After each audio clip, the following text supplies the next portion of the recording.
Have you ever noticed how some players look world class for their club, but barely recognizable for their national team? Or how certain stars suddenly transform when they put on the colors of their country? Today, we're diving into why that happens, and the answer goes deeper than tactics or team chemistry. It's about identity, pressure, history, and even psychology. I'm Shukdino. Now let's discuss. Let's start with the basics. Club football and international football are two completely different environments. In club football, players train together almost every day. They rehearse tactical patterns, build chemistry, and follow a manager's systems that rarely change. But in international football, players might only see each other a few times a year. Managers have limited training time, tactical plans are simpler, and the style of play is often less structured. This means a player who thrives under a specific club system might struggle when the structure disappears. Meanwhile, others shine when given more freedom at the national level. For example, let's look at two high-level England internationals. Phil Foden and Bukayo Saka both perform at the highest level for their clubs, but only one of them consistently delivers for their country. First, let's look at the Premier League numbers. From 2020 to 2024, Phil Foden recorded 48 goals and assists in all competitions for Manchester City.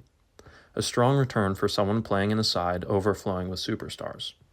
In that same period, Bukayo Saka produced 76.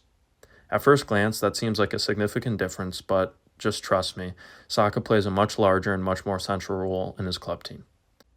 My point is that both of these returns are very high. Now let's look at the international side. In 2024 alone, Bukayo Saka had 6 goal contributions, while Foden tallied none. An overwhelming theme throughout their international careers. So why is this?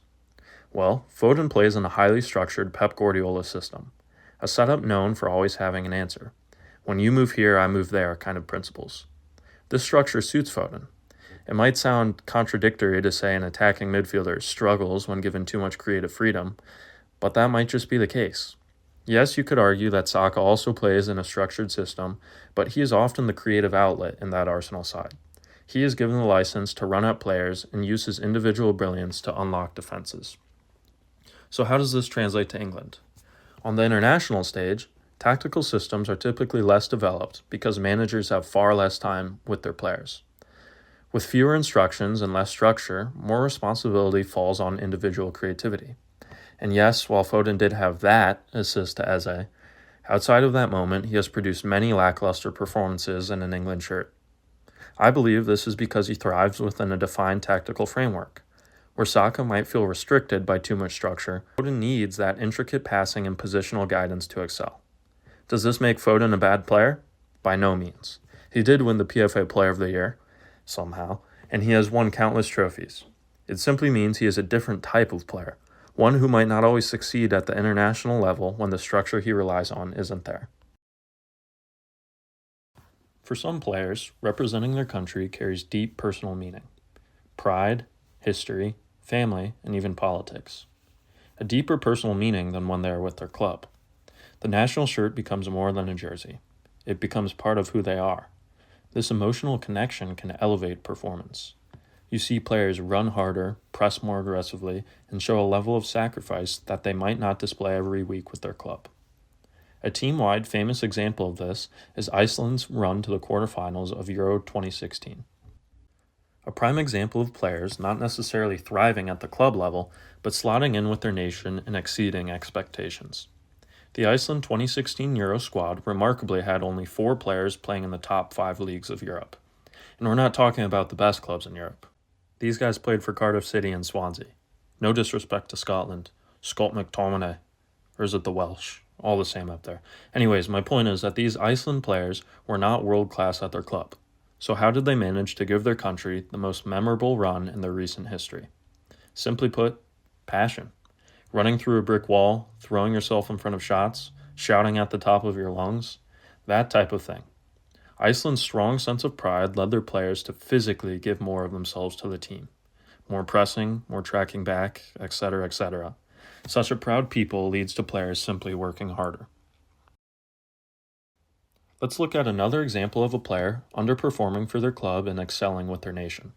Slabhead himself. 80 million euros, by the way. It's like half of Florian Wirtz's transfer fee, except Slabhead has at least one singular Premier League goal contribution this season. Sorry. Anyways, back to the topic. This section is about pressure.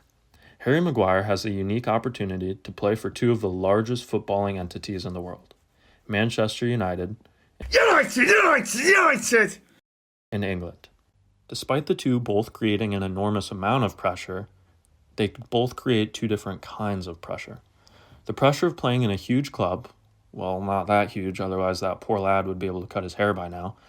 But anyways, the pressure of playing in a huge club is day-to-day, relentless scrutiny. At Manchester United, every misplaced pass or bad moment, sometimes even good moments, get turned into memes. Just ask Phil Jones. What a brilliant bit of defending.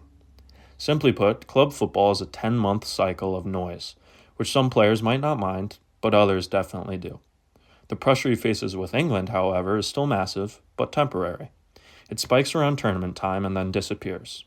Slabhead has historically handled that short-term, big-moment pressure extremely well.